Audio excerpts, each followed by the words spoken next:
हमारी पारंपरिक मूल्यों की पहचान है और हमारी गंगा जमुनी तहजीब हमारी विरासत है। नदियों के किनारे और पहाड़ों की गुफाओं में ही हमारी संस्कृतियां और परंपराएं विकसित हुईं, जो आज भी प्रवाहवान हैं।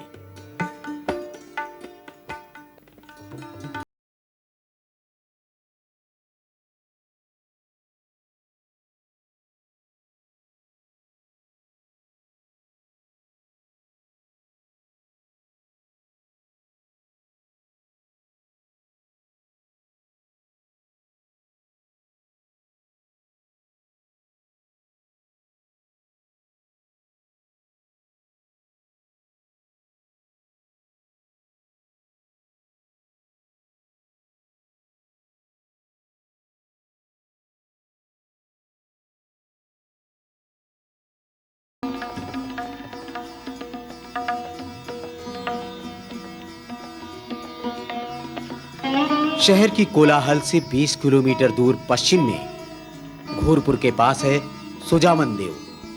यमुना नदी के बीचों बीच टापू बना लगभग 60 फीट की ऊंचाई पर है सुजावन देव का मंदिर। जनरल कनिंघम ने टीले की यहां पर सबसे पहले खुदाई कराई थी। कहते हैं कि यहां भीटा नामक गांव भी था। भीटा में मिली मूर्तियां कुषाणकालीन सभ्यता को दर्शाती हैं।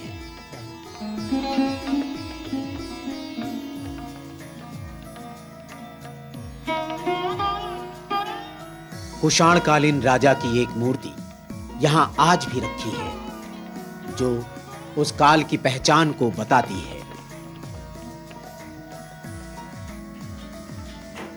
भीटा से 18 किलोमीटर पश्चिम में पंचपुरवा यानी लालापुर, भटपुरा, मंदुरी, नौढ़िया और इमलिया गांवों के बीचों बीच है छोटा सा मनकामेश्वर पर्वत। हरी भरी जीवन रक्षक वनौषधियों से आच्छादित इस पर्वत की गुफा में हजारों साल पुरातन भगवान मनकामेश्वर की विशाल मूर्ति अपनी पवित्रता और भव्यता को दर्शाती विराजमान है।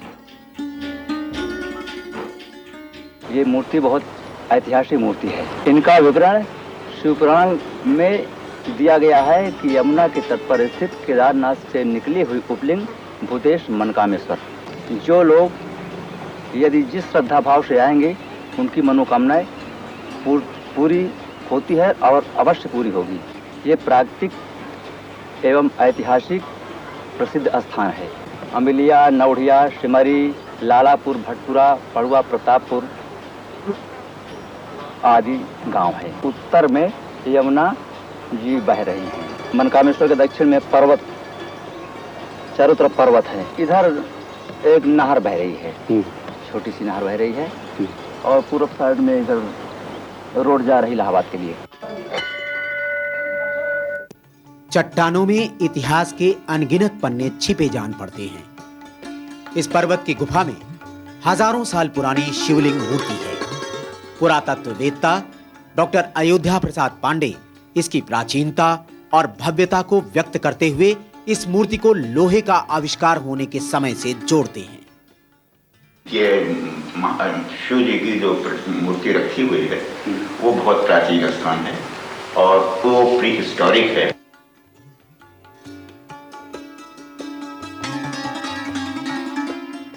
ये नहीं कहा जा सकता कि ये पाषाण कालीन है, क्योंकि पाषाण काल मूर्ति में लोहा का इजाद नहीं हुआ था। तो ये उत्तर पाषाण कालीन या उसके पश्चात हो सकती है, क्योंकि ये पत्थर से काट करके बनाई गई है। ऐसा नहीं है कि शिवलिंगम जो घटना मिल गया हो, इसमें पत्थर से काट कर बनाया गया। तो जब लोहे का आविष्कार हुआ उस युग की ये मूर्ति हो सकती है। गुफा के भीतर विशाल मूर्ति के पास आज कुछ जागरूक जनों के प्रयासों से भव्य मंदिर बनाया गया है।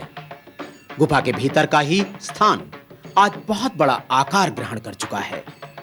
मानव संसाधन विकास मंत्रालय भी अब इसमें अपनी भागीदारी निभा रहा है।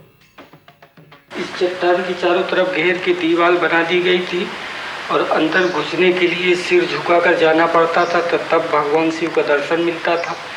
और यहाँ पे जगह बहुत थोड़ी थी, किसी तरह कोशिश करके ये जगह निकाली गई है। गुफा के अंदर जाने के लिए बिल्कुल झुक के जाना पड़ता था, आप खड़े होकर नहीं जा सकते थे, न वहाँ पे खड़े हो सकते थे। तो काफी अच्छा है और चारों तरफ इसकी कीर्ति फैल रही है। मनकामेश्वर पर्वत की इस गुफा में इतिहास और पुरातत्व से जुड़ी कलाकृतियां तो हैं ही, साथ ही वनौषधियां और कुछ चट्टानों में पाषाणकालीन चित्रकारी भी देखने को मिलती है, जो इतिहास के पन्नों में सिमटी हमारी धरोहर और विकास के कलाखंडों को भी उजागर करती हैं। इन्हें अब धूमिल होने से बचाने की जरूरत है।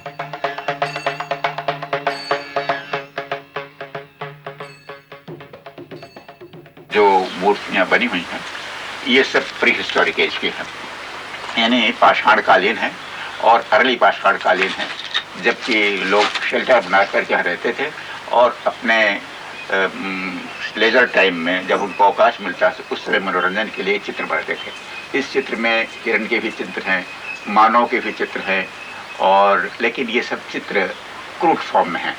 लेटर स्टेज में ये चित्र और भी इम्प्रूव हुए हैं और ये पिगमेंट से बनाए गए हैं, जो कि पानी पड़ने पर ज़्यादा चमक आ जाती है और इन पर ये फेड नहीं होते। इसमें कुछ फेड जरूर हो गए हैं, इसलिए कि ये नेचर को एक्सपोज था। अगर ये थोड़ा सा अंदर होता तो और ज़्यादा तेज होती। ये देखिए ऊपर ये वहाँ, हाँ, और करीब करीब वही चित्र हैं जो वहाँ हैं। इस गुफा के थोड़ी ही दूर पर है काली गुफा।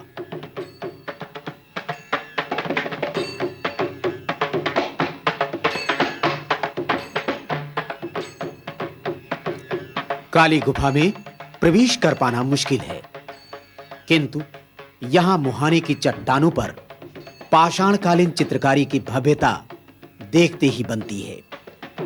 चट्टानों पर जो भी चित्र बने हैं सभी गेरू से बने हैं, जो पानी पड़ने पर चटक हो जाते हैं। मनकामेश्वर पर्वत के दक्षिण छोर पर लंबी मंदरिया पर्वत श्रृंखला है।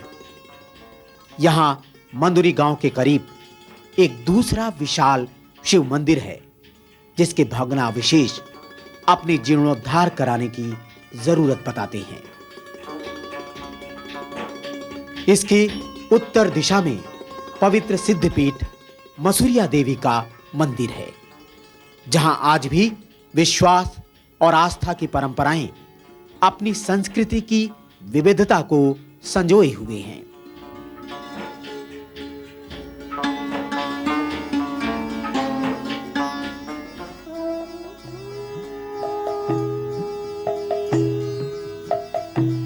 मनकामेश्वर गुफा में मौजूद पाषाणकालीन चित्रकारी देखने के बाद दूसरी गुफाएं चित्रकूट में देखने को मिलती हैं। चित्रकूट की पर्वत श्रृंखला कुछ ही दूर आगे बढ़ने पर दिखती है।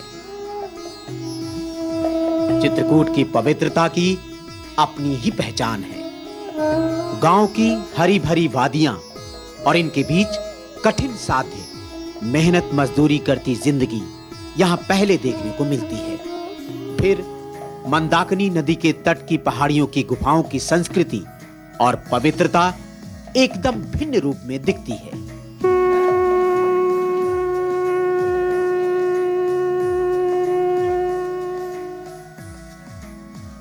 चित्रकूट के घाट पर भई संतन की भीड़, तुलसीदास चंदन घिसें तिलक देत रघुबीर।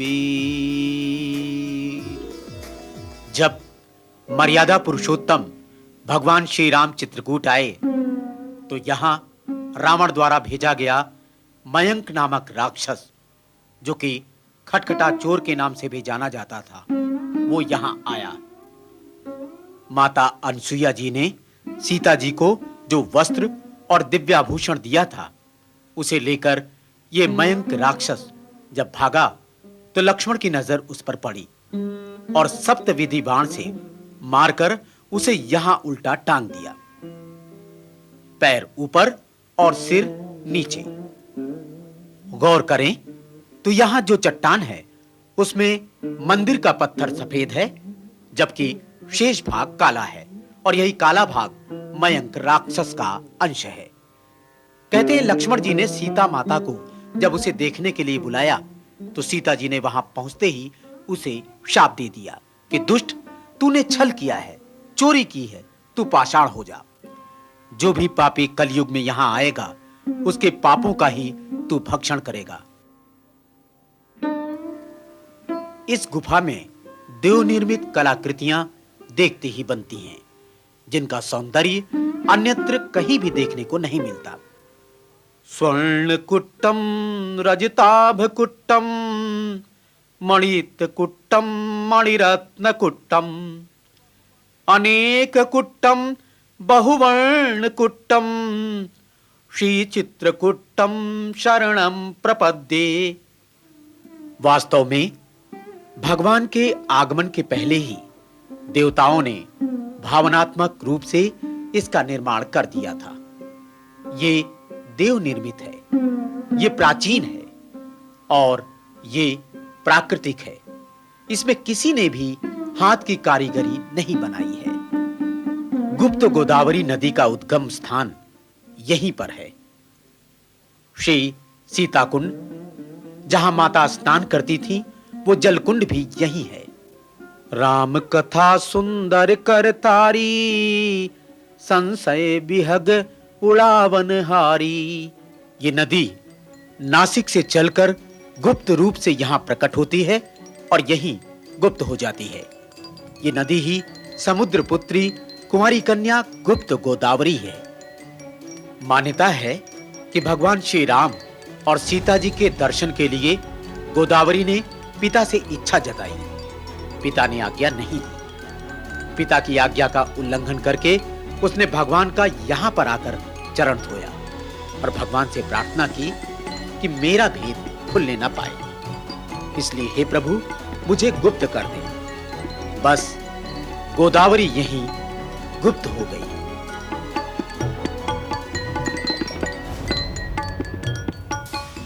चित्रकूट में गुफा के भीतर भगवान श्री राम अपना धनुष जिस पाषाण पर रखते थे, ये वही स्थान है। प्राकृतिक रूप से निर्मित ये पवित्र स्थान देखते ही बनता है। मान्यता है कि यहाँ का जल स्पर्श करने से पाप मुक्ति मिलती है।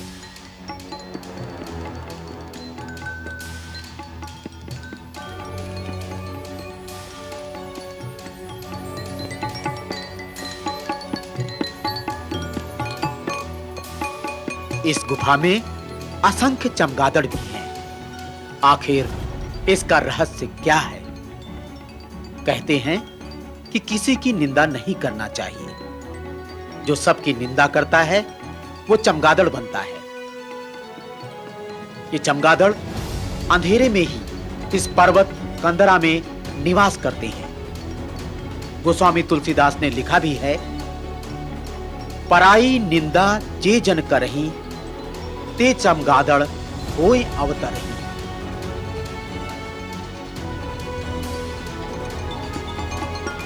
तप साधना की मान्यता के तहत चित्रकूट में परिक्रमा की भी अपनी परंपरा है। तपती दोपहरी हो अथवा पेड़ों की झुरमुट से छन छन कर आती धूप की तेज रश्मियां गुप्त गोदावरी से कुछ ही दूर आगे बढ़ने पर परिक्रमा करने की परंपरा अद्भुत रूप से देखने को मिलती है।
स्वामी तुलसीदास जी ने लिखा है कि वनवास के समय सीता जी ने रसोई बनाकर 5 ऋषियों अत्रि, अगस्त्य, सुतीक्ष्ण, शरभंग और वाल्मीकि को भोजन कराया था। यहाँ पहाड़ी के ऊपर वो पवित्र स्थली भी है जहाँ सीता जी ने रसोई पकाई थी। सीता रसोई की पवित्रता आज भी देखते ही बनती है। यहाँ पर वनवास में भगवान जब आए थे तो उस समय यहाँ पर भील लोग रहते थे जंगल में। उन लोगों ने सुना कि भगवान का आगमन हुआ, दर्शन करने के लिए आए थे। तो वो लोग जो है यहाँ पर कंदमूल फल लाए थे। भील लोग कंदमूल फल भर भर दोना, चले रंग लूटन जन सोना, करहीं जो हाल भेंट धर आगे, प्रभु विलोकत अति अनुरागे। दोनों में भर भर के कंदमूल फल लाए थे भेंट। तो बाबू जंगल है, जंगल में भगवान यहाँ आए तो हम लोगों की पुरानी बस्ती थी, पुरखे लोग बस गए। यहाँ भगवान जब आए तब यहाँ सब ऋषि लोग इकट्ठा हुए। तो यहाँ जो है भील लोग ने अपना कंदमूल फल भर भर के दोनों में भगवान को भेंट दिया। और भेंट दे करके सीता जी ने, राम जी ने सब ऋषियों को बांट दिया। उसी का नाम सीता रसोई। चित्रकूट रघुनंदन छाए, समाचार सुन सुन मुनि आए। भगवान का जो है दर्शन करने आए थे महात्मा लोग। सीता मैया ने रसोई दिया था 5 ऋषियों को यहाँ पर कंदमूल फल। वो जगह स्थान है ये सीता रसोई। 5 ऋषियों को जो है यहाँ पर भोजन कराया था वनवास के समय में। अत्रि, अगस्त्य, सुतीक्ष्ण, शरभंग, वाल्मीकि।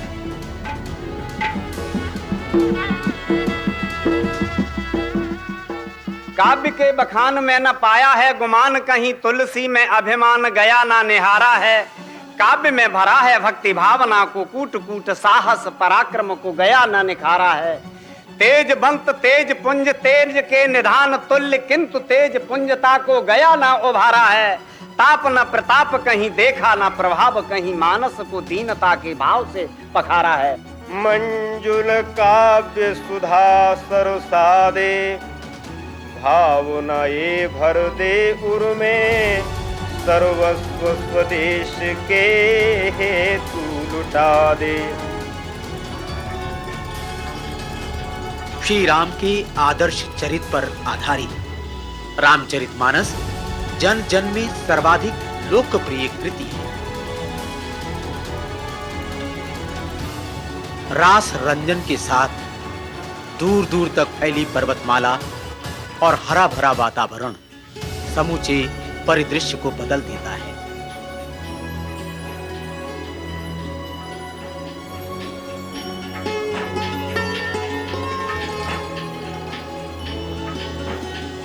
ये मंद मंद बहती मंदाकिनी अपने अंतस्तल में विराट संस्कृति की धारा लेकर बह रही है, जो विश्वास की अमिट पहचान आज भी संजोई हुई है।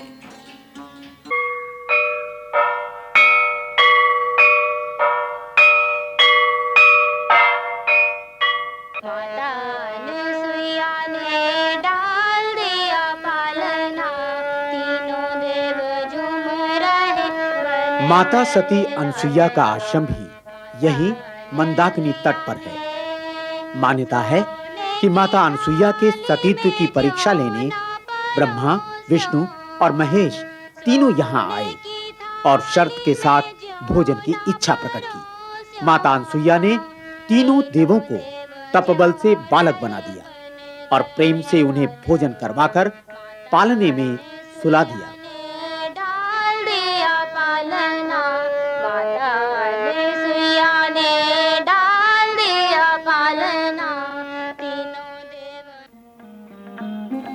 माता अनसुईया ने सीता जी को यहीं दिव्याभूषण और वस्त्र भेंट स्वरूप दिया था और पहाड़ी पर हनुमान धारा की अपनी ही शक्ति है।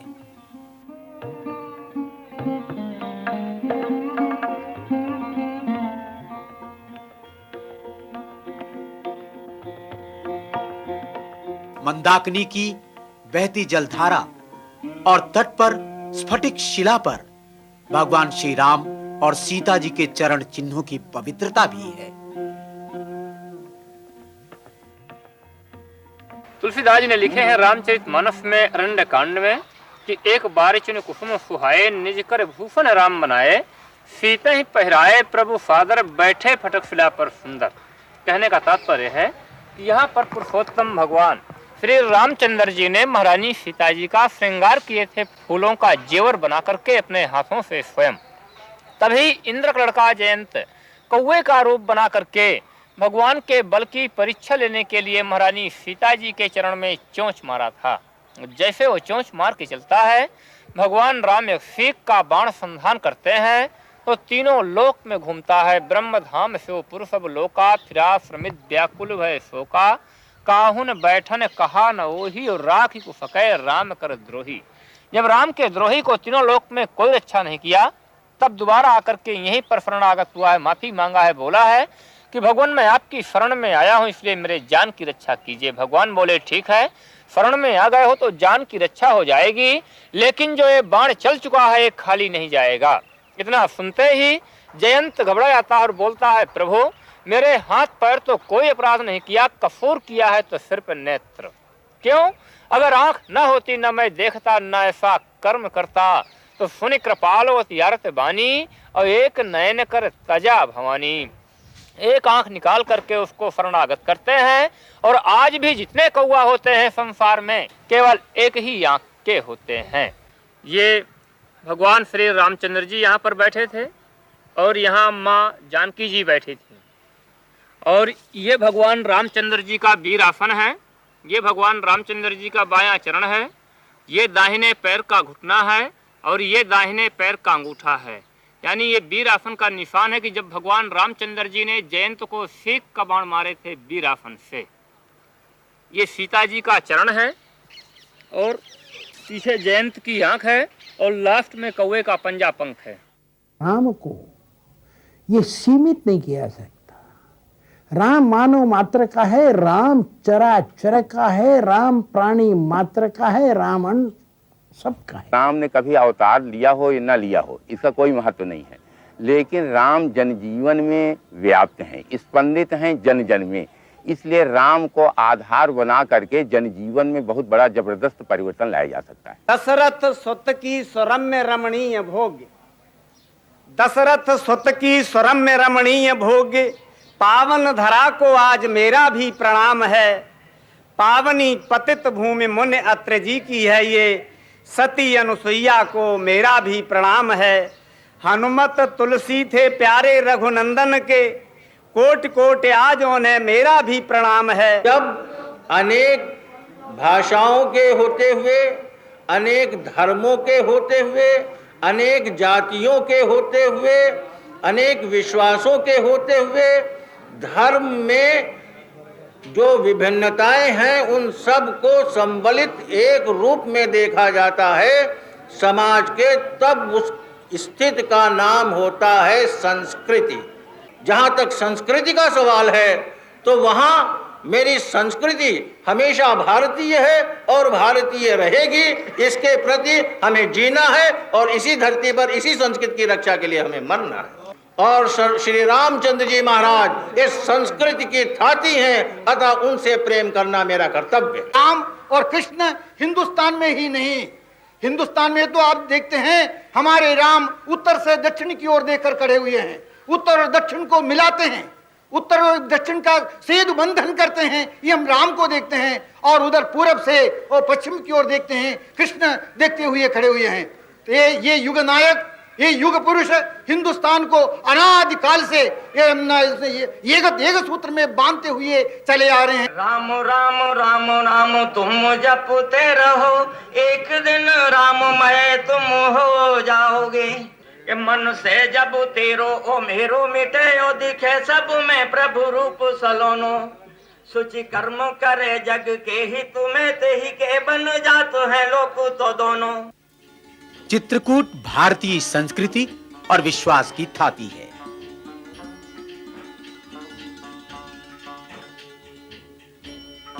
चित्रकूट की अपनी विराट संस्कृति आज भी जीवंत है।